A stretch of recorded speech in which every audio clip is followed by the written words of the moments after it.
Buenas tardes, bienvenidos a la presentación de Las Damas Oscuras 2, La sombra de Magalí. Gracias por venir y sobre todo gracias a la organización de la Feria del Libro por dar la oportunidad a los autores de La Terreta, como es este caso, María José Marcos, bienvenida. ¿Qué tal? Buenas tardes. Pues como decíamos, dar la oportunidad a escritores de La Terreta y sobre todo en este sitio tan emblemático como es Séneca y bueno, bajo los murales de Gastón Castelló, que también es otro autor alicantino. Así es que muchas gracias. Y con esto quiero decirlo porque al final es aquello de que sí que puedes ser profeta en tu tierra, ¿verdad, María José? A veces cuesta, pero la verdad que cuando llega la oportunidad y esta es una oportunidad muy bonita, es de agradecer porque no hay mayor satisfacción que estar en tu casa y sentirte como, en este caso, como autora alicantina en un emplazamiento tan especial y en la Feria del Libro de Alicante. Así que yo estoy muy, muy feliz y agradecidísima a la colaboración, a la organización por contar conmigo. Alicante Cultura y en concreto a la organización de la Feria del Libro. Y además es que ya no solo es que tú eras de aquí, que tú eres de aquí, que somos de aquí, que eres anfitriona, sino que la novela, Las Damas Oscuras, están ubicadas en Alicante. O sea, esto ya es un llamamiento a la forma de hacer cultura a través de los libros, ¿verdad? Claro, además, esta ciudad que es el marco incomparable de muchísimas vivencias, experiencias, inspiración para muchísimos artistas, también en este caso ha sido inspiración para estas historias, esta trilogía de la cual ya tenemos las dos primeras partes en librerías. Y efectivamente Alicante es el escenario de Las Damas Oscuras, tanto del Palacio de Terciopelo como de La sombra de Magalí, y poder sacar esa esencia, poder trasladarla aquí y poder estar desde Alicante hablando de una historia que se desarrolla en Alicante, yo creo que es como el sumum, ¿no? de toda esta experiencia y de todo este proyecto que nace pues con ese sentimiento que sabes que yo soy muy alicantina, soy muy defensora de la tierra, soy muy amante de lo nuestro y de verdad yo creo que en Alicante tenemos potencial en muchísimos aspectos y sobre todo la riqueza cultural que tiene la ciudad. Además, de verdad, porque es una ciudad abierta al mar, abierta a la cultura, abierta a la gente y sobre todo, bueno, dentro del aspecto de los libros, es un marco incomparable, la verdad, porque hay muchos autores que hoy por hoy no tienen la oportunidad y, bueno, para ello estamos aquí. Bueno, antes de continuar vamos a presentar quién es la autora, porque habrá gente que no la conozca y, bueno, aquí siempre hay que reivindicar, como decíamos, su papel. ¿Quién es María José Marcos? No, bueno, pues bien, María José Marcos, o MJ, para los más allegados, nació el 11 de abril de 1983 en Alicante y desde bien pequeña sentía la pasión por la lectura y los clásicos de culto. Sin embargo, su verdadera pasión la descubrió hace tan solo unos años cuando se dio cuenta que el erotismo era su auténtica motivación, unido a tramas oscuras y retorcidas que justificasen su presencia. Su pasión por las letras y la comunicación la llevó a estudiar la carrera de periodismo en la Universidad de Valencia y a partir de entonces su vida laboral no cesó. Trabajó en las televisiones alicantinas, primero en Telealicante y después en Información TV, en redactora de informativos. También dio el salto a la cadena nacional Telecinco, donde también se pudo ver en informativos y después en Canal Nou. Toda esta trayectoria le aportó la experiencia necesaria para saber cómo tratar la información de un modo riguroso y fiel, valores que le servirían de mucho para asumir el puesto que hoy por hoy ostenta como directora del grupo Terra Mítica Coalandia, al cual llegó hace 11 años. Sin embargo, su sueño siempre fue la escritura. De niña escribía sus propios relatos, tomando algunos casos a sus mejores amigas como protagonistas o creando personajes de la nada. Hace poco más de un año comenzó el sueño de esta periodista alicantina de la mano de Editorial Avant, dando luz a su primera novela, Las Damas Oscuras del Palacio de Terciopelo. Si te parece, ¿quieres que veamos el Blue Trailing primero y ya la comentamos? ¿Cómo Perfecto. Fue este primer libro? Vamos a ello.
Bueno, como decíamos, este primer libro fue un sueño, y vaya sueño, ¿no, MJ? Cuéntanos, ¿cómo ha sido este año y medio como escritora? ¿Qué tal ha sido? Y cuéntanos tu experiencia. Lo de escritora es algo que me sigue llamando la atención, me sigue emocionando, y sobre todo porque es un término que realmente yo creo que nos queda a veces. A mí tengo la sensación de que me queda grande, claro, ves, te comparas con esas grandes figuras que ahora mismo están en lo más alto, y dices, yo estoy en ese ámbito. Pues al final todos pertenecemos a este universo, y en mayor o menor medida la verdad es que es una oportunidad preciosa y es un sueño literal, porque además esta historia que acabamos de ver, que arranca el Palacio de Terciopelo, realmente la trama apareció un día prácticamente de repente y de manera súbita en mi cabeza, y poco a poco los personajes, que además Dante, nuestro queridísimo profesor, fue el primero que apareció aquí dentro, y poco a poco la trama pues como que se fue gestando sola. Claro, cuando la trama se fue gestando, que no se fue gestando de manera aislada, no apareció el Palacio de Terciopelo, pero luego dije, bueno, pues, sino que al final la historia fue cobrando sentido de manera autónoma prácticamente. Bueno, pues como decíamos, este fue la primera novela de esta trilogía, y bueno, bajo el sugerente título de Palacio de Terciopelo nos adentrábamos en una trepidante y tórrida historia repleta de secretos, romances prohibidos, presunciones y mucho erotismo.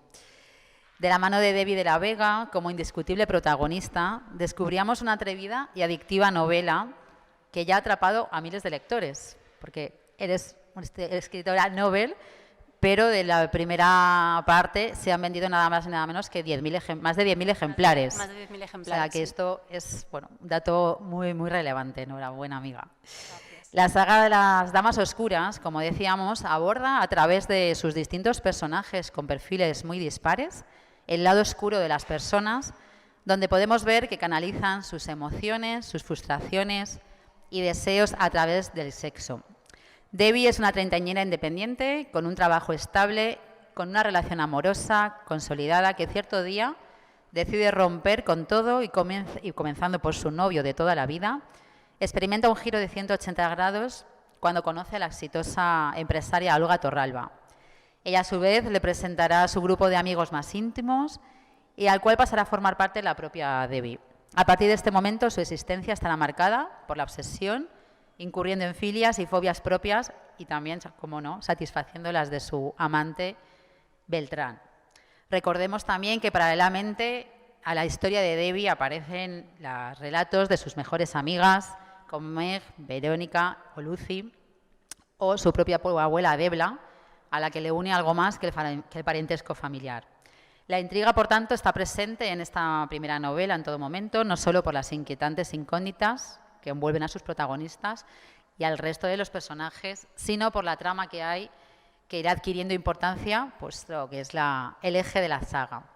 El sexo, en este caso, adquiere mucha relevancia, ya que se trata de algo muy cotidiano que forma parte de la naturaleza del ser humano. Y a través de este lo podemos ir descubriendo la verdadera personalidad de la gente. Por lo tanto, una obra cercana, realista, ¿no?, que has creado, sobrecogedora al mismo tiempo. Y bueno, tiene como protagonista a Debbie, que por supuesto, como decíamos al principio, vive en Alicante, igual que su creadora, ¿no? Esta obra, como decíamos, ha roto todas las expectativas, con 10.000 ejemplares vendidos. ¿Cómo se consigue y cómo te sientes con ello, MJ? Realmente es algo que yo no esperaba nunca. Cuando esta historia nació no tenía pretensiones de publicarla. Nació porque a mí me gusta escribir, nació porque sí, ahí se creó, y fue durante la pandemia, cuando en ese momento que se nos paraliza el mundo a todos y dices, bueno, pues ayudada también, alentada más bien por el entorno, comencé a moverla, y realmente pasas por muchas fases. Pasas por la fase inicial del miedo, de la inseguridad de decir, esto le va a gustar a alguien, por la fase de ánimo de decir, pues a lo mejor le gusta a alguien. Y luego, cuando empiezas a recibir ese feedback, esas respuestas, cuando empiezas a ver que se materializan en ventas reales, que ya no son inputs que te llegan de aquí y de allá, sino que son ventas reales que están ahí, es cuando empiezas a creer que es posible que podamos seguir adelante con este proyecto. Y para mí fue una sorpresa muy agradable ver cómo había tenido esa acogida a Las Damas Oscuras, en este caso la primera parte, convirtiéndose incluso en el bestseller de la editorial, convirtiéndose en un libro que llamaba la atención y que empecé a recibir llamamientos de diferentes entidades, lugares que querían que participara en jornadas de presentaciones. Y todo eso, cuando tú empiezas a moverlo por tu cuenta, pero empiezas a ver que ya no eres tú la que llamas, sino que te llaman, es realmente agradable porque te das cuenta de que está llegando un poquito más lejos. Y además la historia de Debbie, que es un personaje al cual yo le tengo un amor extremo, porque yo creo que representa a ella no solamente a las mujeres, sino también a los hombres, muchas situaciones que podemos vivir en un momento dado, esos sentimientos que nos pueden poseer en nuestro día a día, como bien decías. Al final se trata de una historia que parte de una situación muy rutinaria, muy normal, una estabilidad que puede tener cualquiera, y de repente pasa algo y damos un salto cualitativo o cuantitativo hacia un universo totalmente desconocido en el que genera, en el caso de Debbie, una situación de caos emocional, físico y mental imposible de controlar. Y de ella he aprendido mucho, de sus amigas también, y de la historia en sí, y sobre todo porque a mí me ha abierto un mundo diferente, pero también a los lectores. Los lectores que han sucumbido a Las Damas Oscuras coinciden en que han descubierto un mundo distinto, en el que la oscuridad no se percibe solamente como esa parte negativa, sino que es cierto que la oscuridad da miedo, asusta porque no ves nada y no la controlas, pero a veces para llegar hacia la luz tienes que pasar por esos resquicios de oscuridad. Y eso es un tema recurrente, el tema de la oscuridad o de la sombra, y siempre hablábamos que la oscuridad es luz proyectada en otra parte. Por lo tanto, hay que pasar esa oscuridad para ver esa luz donde está. Entonces, no es algo malo, sino tenemos que aceptar que está en nosotros y, bueno, como le pasa a Debbie, transitarla. Bueno, Debbie no la acepta demasiado al principio. Bueno. Debbie además es un personaje que genera controversia. O la amas o la odias, porque ella es muy intensa, es muy obsesiva, es extremadamente curiosa. Lo de la curiosidad mató al gato a veces se puede aplicar un poco en este caso, porque es que ella se mete en una serie de follones porque es incapaz de controlar su propio impulso. Su abuela Debla se lo dice: eres muy impulsiva, Debbie, eres un terremoto, tienes que parar y a veces sosegar antes de actuar. Y Debbie no, Debbie se deja llevar por la impulsividad, Debbie cuando se arrastra se deja ir. Y decidir entre el deber o el querer, que es una dicotomía que se le plantea a lo largo de toda la historia constantemente, ella siempre tiene ese acierto de incurrir en la decisión más equivocada. Pero bueno, afortunadamente o no. Eso es lo que nos encanta de ella, que comete esos errores que ella interpreta como errores, y el lector también lo interpreta como errores, pero que sin embargo es lo que le permite avanzar, no solamente como personaje, sino como ella misma. Hablando de Doña Debla, de la abuela de Debbie, si hay algo que determina, o el principio de la historia, tampoco sin hacer mucho spoiler, porque a lo mejor hay gente aún que no la haya podido leer, es aquella frase, ¿no? Cuando su abuela le dice: Debbie, mi vida, Samuel nunca te hubiera llenado el pelo de arena. Esa es una frase donde ya estabas, como tú decías, entre el deber y el querer, y al final, frase con esa, digamos, experiencia también de Doña Debla, le abre un mundo donde, bueno, ¿por qué no?, ¿verdad? La frase que le dice Debla a Debbie, de Samuel nunca te hubiera llenado el pelo de arena, es una frase que cala, es una frase que además que todos los lectores cuando leen la historia se quedan con ella, porque resume la esencia no solamente de Las Damas Oscuras, sino de la vida. A veces la arena es incómoda, la arena es desagradable, pero sin embargo, cuando la percibes en ti ligada a un momento de plenitud, de deseo, es maravillosa. Y realmente llenarte el pelo de arena tiene ese doble sentido, ya lo sabemos por la vivencia que tiene Doña Debla, que ya nos relata. La historia, además, en el Palacio de Terciopelo arranca con la historia de Doña Debla y su secreto, y será el pistoletazo de salida a lo demás. Pero también tiene ese sentido metafórico de, en la vida, a veces lo que menos esperas o lo que menos deseas es lo que más feliz te hace. Y sin embargo, a priori puede ser que parezca que no debería ser. Este trabalenguas es para resumir un poco. Digamos, la esencia de esta frase. En este caso, bueno, y contando a partir de tus obras, ¿por qué Alicante? ¿Por qué el erotismo y por qué el sexo es lo que te nace escribir, MJ? Yo creo que al final lo que nos nace hacer, esto es como todo, lo que nos nace de dentro no se puede controlar, es innato.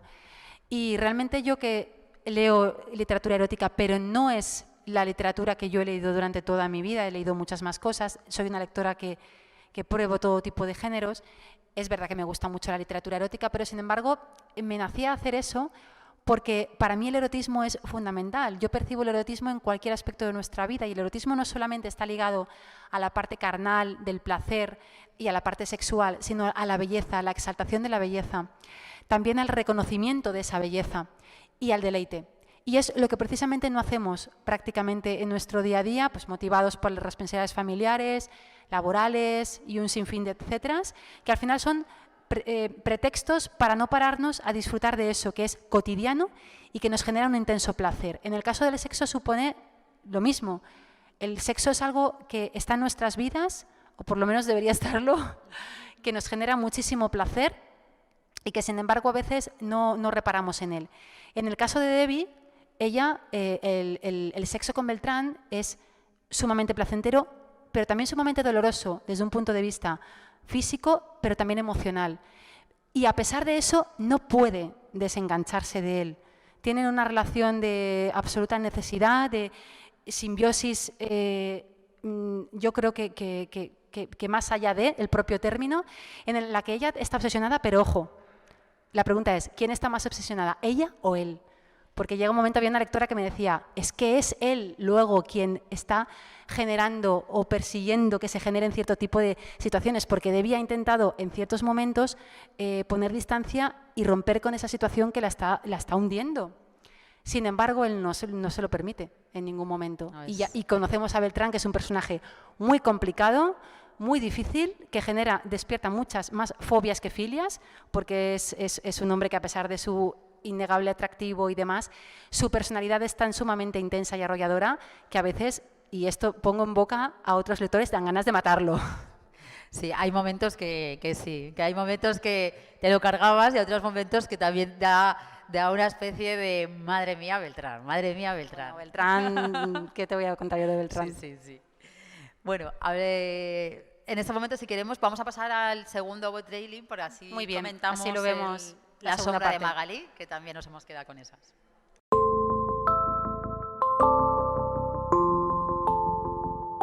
Las cosas no suceden porque sí.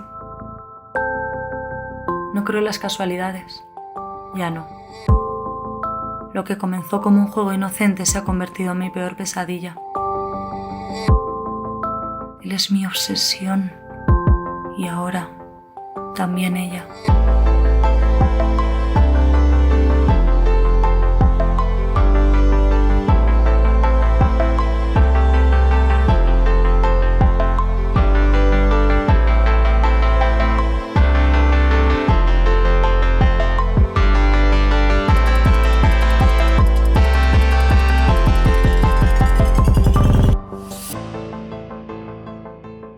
Busca respuestas, Debbie.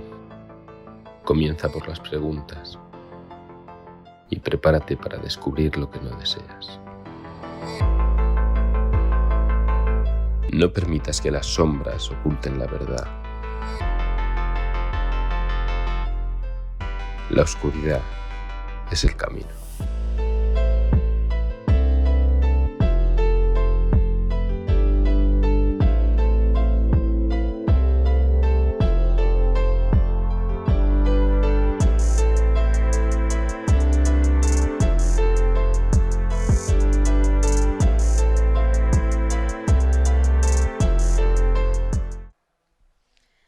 Bueno, ya este vídeo introductorio también nos ha dejado con ese querer saber más, ¿no? En este caso, Las damas oscuras, La sombra de Magalí, como decíamos, promete más de todo, más secretos, más desesperación, más romance, más frustración y miedos, incluso más obsesión y más sexo. Escenas de alto voltaje que pondrán contra las cuerdas a sus protagonistas, Y de nuevo en esta ocasión Alicante, como no podía ser de otro modo, es escenario de esta historia. Y recorreremos los entornos más emblemáticos de la ciudad, donde tendrán escenas inolvidables. Os aseguramos que después de leer Las Damas Oscuras, Alicante lo miraremos con otros ojos. Ya conocíamos a Beltrán, a Dante, a Lucy, bueno, algunos protagonistas de la primera saga, y en esta creo que llega el momento de descubrirlos, ¿no? De conocerlos es una cosa, pero ir más hacia adentro, ¿no? Además, irrumpen en la escena otro tipo de activos que también nos van a desconcentrar o confundir a priori. Y bueno, y al final está claro que cuando se trata de Las Damas Oscuras, tanto en la primera como en la segunda, nada es lo que parece.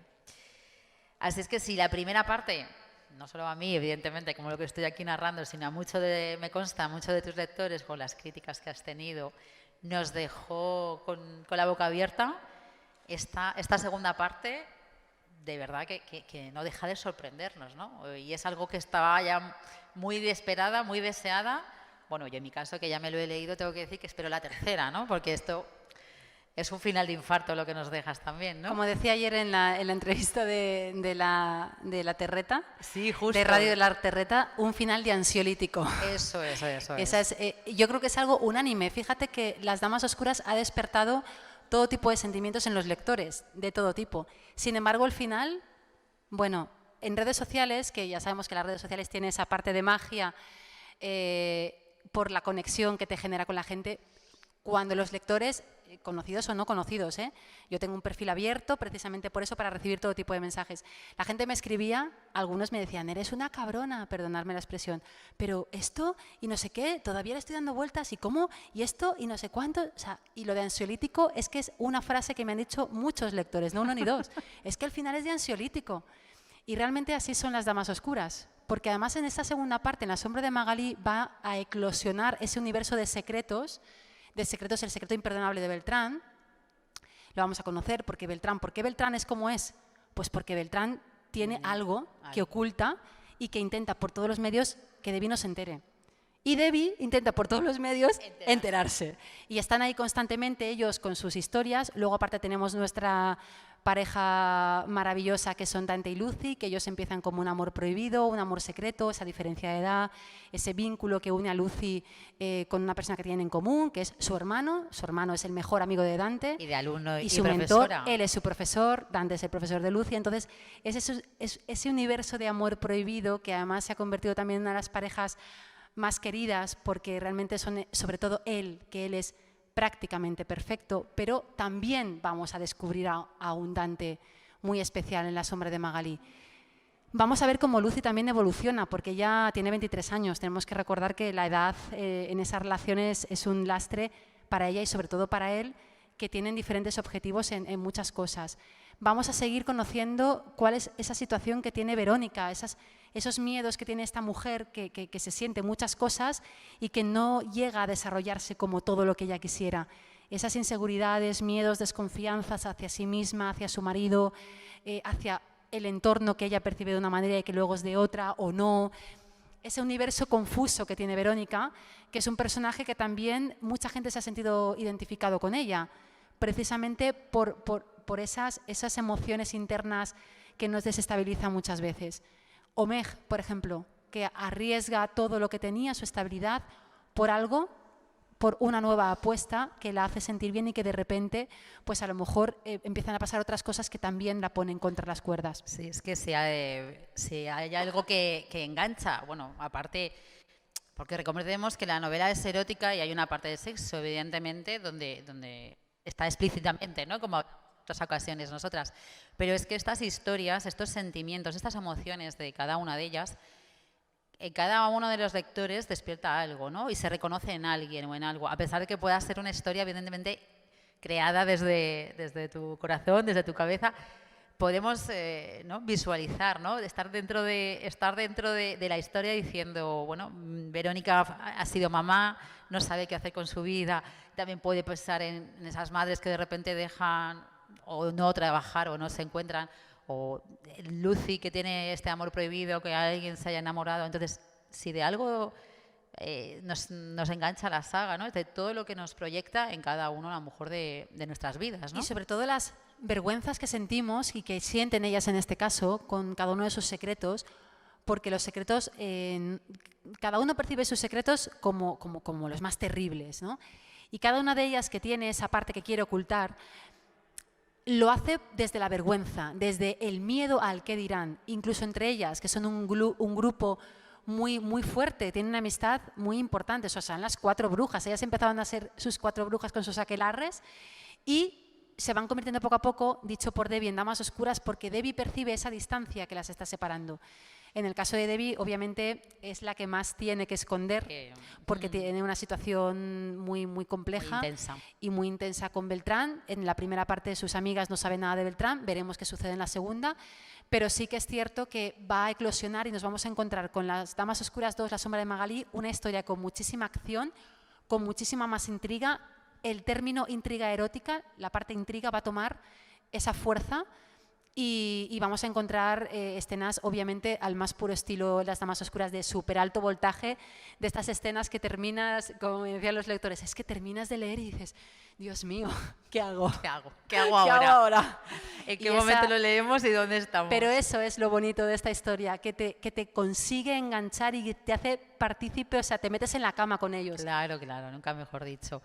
Hablando del segundo libro, de La Sombra de Magalí, igual que hemos destacado esta frase del Palacio de Terciopelo, en este caso a mí, de verdad, que una de las, aparte de las sorpresas, que las hay muchas, es como es el prólogo de este libro, que lo escribe doña Debla, como no, con esta autoridad que ella tiene, y es una manera de engancharte desde el primer momento que empiezas a abrir la segunda parte de Las Damas Oscuras, atrapas al lector a la primera. Yo no sé esto de dónde ha salido MJ, pero de verdad que bueno, aparte de lo que hemos contado ya que pueda suceder, esto es un enganche emocional muy fuerte, ¿no? Doña Debla, ella es la parte de la voz de la conciencia de Debbie. En el primer libro ya ejerce precisamente de eso.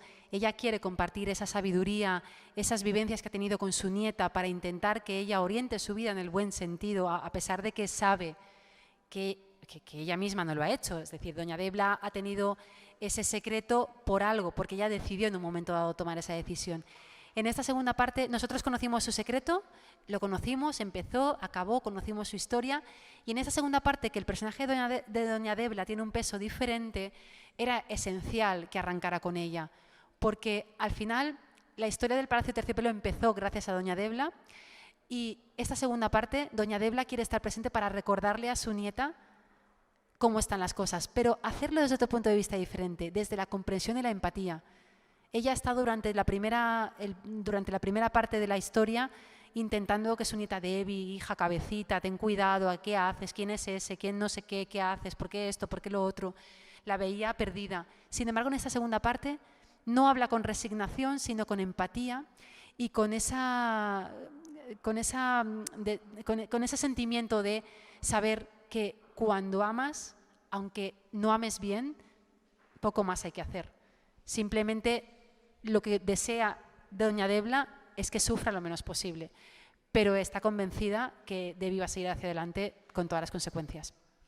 La verdad es que al final nuestros mayores, de un modo u otro, siempre tienen razón, ¿no? Es siempre. La voz de la experiencia. La experiencia es un grado siempre. Y además en el prólogo, una que otra cosa no, pero se vuelve a reflejar esas vivencias o esas situaciones que se pueden vivir en la realidad, porque a veces los patrones se repiten como pasan en la realidad, y en esta historia evidentemente no de pe a pa, ¿no?, como diríamos, pero sí que hay un patrón que se repite con su abuela Debla. Al final, este segundo libro, ¿cómo está yendo el lanzamiento? ¿Cómo percibes la llamada de los lectores? Pues además un hecho objetivo. Al final yo me ciño. Realmente, bueno, ya sabemos que nosotros nos enteramos de cómo van las ventas prácticamente una vez al año, pero sí que tienes mucho feedback. Pero es cierto que en la segunda parte tuvimos algo que no pudimos tener en la primera, precisamente la primera por el COVID, no se pudo hacer eso y porque las cosas funcionan de otra manera, que fue la preventa. En la preventa de Las Damas Oscuras de La Sombra de Magalí se vendieron más de 500 ejemplares en preventa. Más de 500 ejemplares en preventa. Wow. Y eso fue un dato que además mi editor me llamó eufórico. La preventa está yendo súper bien, nos llevamos tanto, y cuando se cerró el plazo de preventa ya me confirmó que teníamos vendidos 530 y algo. Y para mí fue un dato revelador en el sentido de decir, qué bonito es que hay gente que está esperando esta historia, que tenía ganas, porque claro, te lo compras en preventa, tú te la compras en preventa y luego te llega al tiempo. Claro, o sea, tú lo que haces es reservar tu ejemplar, pero no te llega inmediatamente, te llega al tiempo cuando es el lanzamiento. ¿Hasta qué punto tienes ese nivel de obsesión por la historia que lo compras con antelación y tienes la paciencia de esperar? Eso es, yo creo que eso es un poco la magia que yo nunca me hubiera esperado y que es la mayor satisfacción que puedo sentir con este proyecto. Y luego a partir de ahí es cierto que se ha ido moviendo muchísimo, tenemos proyectadas muchísimas presentaciones, hemos hecho ya muchas, tú has estado en unas cuantas y tenemos ahora proyectadas muchas más, tenemos tanto en Murcia, Valencia, estaremos también en Madrid y Barcelona, es decir, tenemos un calendario de acciones muy, muy apretado antes de verano y eso porque al final, bueno, si todo va bien a final de año tendremos la tercera parte. Mira, te has adelantado porque aparte de decir esto, ya, como digo, sí, era muy adelantado esperado. Incluso demasiado. Sabes que no pasa nada, si tú en este sentido lo podrías incluso llevar sola, como bien dices, evidentemente, y son tus proyectos, ¿no? Pero sí que es verdad que queríamos saber que aparte del tercer libro, ¿cómo lo llevas? Que ya sé que está a medio camino. Ya casi está final a final. Sí, ¿qué proyectos había más? Porque la verdad es que las Damas Oscuras no se pueden quedar ahí. Las Damas Oscuras necesitamos, como decíamos en otras ocasiones, que cobren vida, pero de verdad. No sé si esto llega, por favor, que nos digan. Esto es algo que además me hace mucha gracia también, porque imagínate a mí como autora el hecho de que en un momento dado se hiciera una serie de esta historia que tú que has leído los dos sabes que la trama perfectamente lo vale y lo requiere, o sea, a nivel audiovisual tiene mucho juego y la historia también. Me hace mucha gracia porque es verdad que los lectores también me dicen lo mismo, esto tiene que hacer una serie, se tiene que hacer una serie de esto. Y claro, es una fantasía que tienes ahí que innegablemente lo piensas y te emociona. Bueno, si de Las Damas Oscuras sale una serie, el año que viene en la Feria del Libro estaremos hablando de Las Damas Oscuras en la plataforma X y por supuesto de la tercera parte. Pero sí, es un proyecto que pase lo que pase y vaya como vaya, a día de hoy a mí me llena de mucha felicidad, me da la vida, me ha descubierto aspectos míos muy diferentes, me ha descubierto a mí al mundo también, porque esta es otra cosa, tú porque me conoces muy bien, pero la percepción que tiene el mundo, otra gente de mí es de, ay, María José, tal, ay, la María José la buena, ni que fuera un demonio yo ahora por escribir literatura erótica. Entonces, eso te permite también abrirte y decir, yo soy así, soy una persona pasional, amo la literatura erótica, me encanta esta historia y no me avergüenzo, todo lo contrario, no me avergüenzo de tener en mi cabeza y en mi corazón este tipo de emociones y recrear este tipo de escenas, porque al final yo creo, y a las pruebas nos remitimos, que está gustando, que engancha y que poquito a poquito vamos recorriendo un camino que, oye, que no se planteaba sencillo ni se plantea sencillo. Además de verdad, porque hablar de novela erótica, no sé, es un tabú hoy en día y aún es un tabú. Y hace falta, bueno, y mira que se han escrito muchos tipos de novela erótica. Incluso en momentos, por ejemplo, los años 60, los años 70, que fue un momento álgido de la novela erótica, y era una novela erótica muy explícita y muy directa.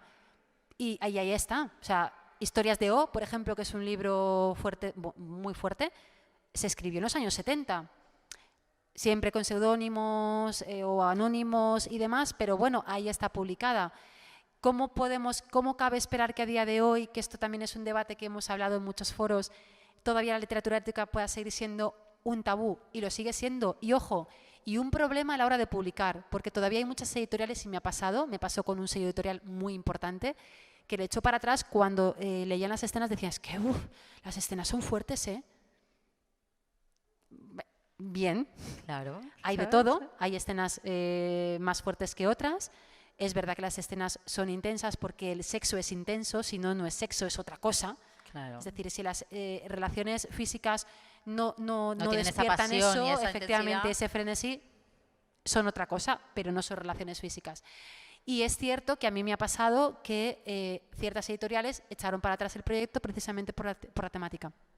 Claro, es que es una pena la forma de que cómo nos cargamos a lo mejor este tipo de, ¿no? Esta editorial, este tipo de novela, echarlo para atrás por una serie de estereotipos.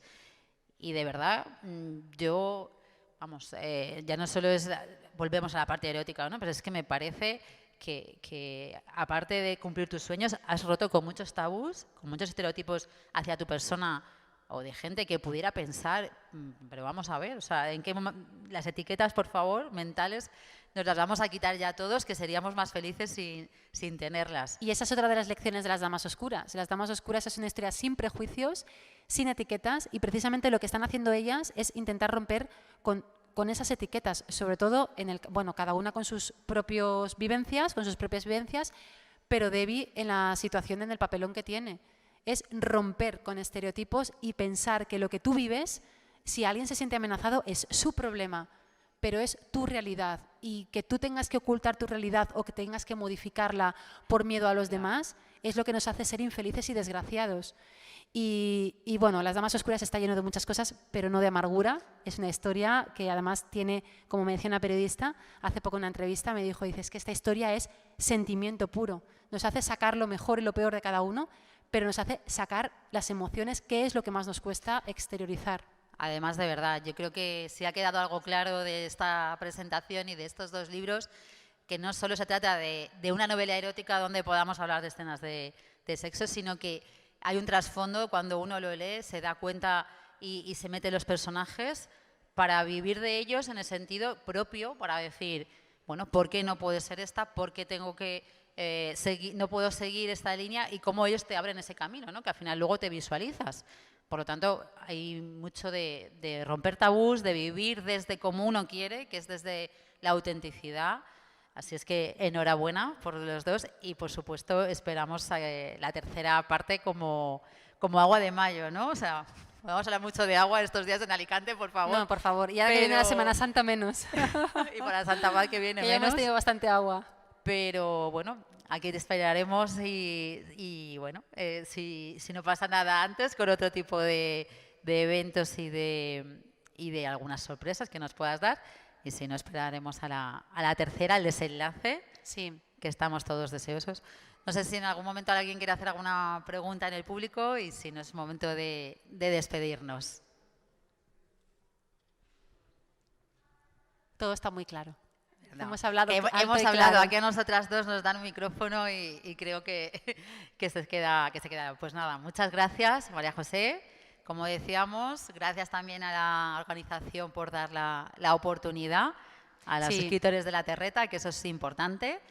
Y bueno, yo no es que haga de representante de, pero estoy segura que con la venta de ejemplares que lleva, los segundos lo va a superar y la tercera, ¿por qué no?, nos volveremos aquí a encontrar. Sí, yo quería despedirme, pero no antes, quería agradecer una vez más la participación en esta Feria del Libro. Para mí, y tú lo sabes, era, cuando me llamasteis fue como un momento de euforia máxima, porque era como decir, voy a estar en la Feria del Libro de Alicante, que el año pasado no pudo ser, y yo, que soy muy lectora y que desde chiquitita he venido a la Feria del Libro, primero con mis padres, luego con mis amigas y luego yo sola, pero siempre he estado presente en la Feria del Libro desde la otra parte, estar aquí sentada y estar ahí en las casetas, en este caso de Con Llibres Xus, para mí es una satisfacción plena y sobre todo es una riqueza para la ciudad y en un emplazamiento tan bonito como la Plaza Seneca, que me ha encantado cómo ha estado distribuido, cómo esta sala alberga todos los días muchísimas actividades, presentaciones de todo tipo vinculadas a los libros y es una experiencia desde mi punto de vista muy positiva y que me encantaría repetir porque ha sido, como alicantina y como escritora alicantina, pues todo un orgullo, la verdad. Así que muchísimas gracias. Como decíamos al principio, no podía faltar porque siendo de Alicante, la novela situada en Alicante, pues bueno, no hay mejor presentación que esta. Yo, por mi parte, también darte las gracias, porque gracias a ti yo puedo estar aquí y voy de gracias tu a ti, que somos un toma y daca, somos medias mandarinas las dos, como sí, Lucy y como Debbie. Y tú estás compartiendo y has compartido no solamente la parte de ahora, sino la parte anterior también, los procesos anteriores que han sido los más difíciles, así que yo contigo al fin del mundo. Muchas gracias. Gracias, querida. Alba. Pues gracias a todos. Buenas tardes.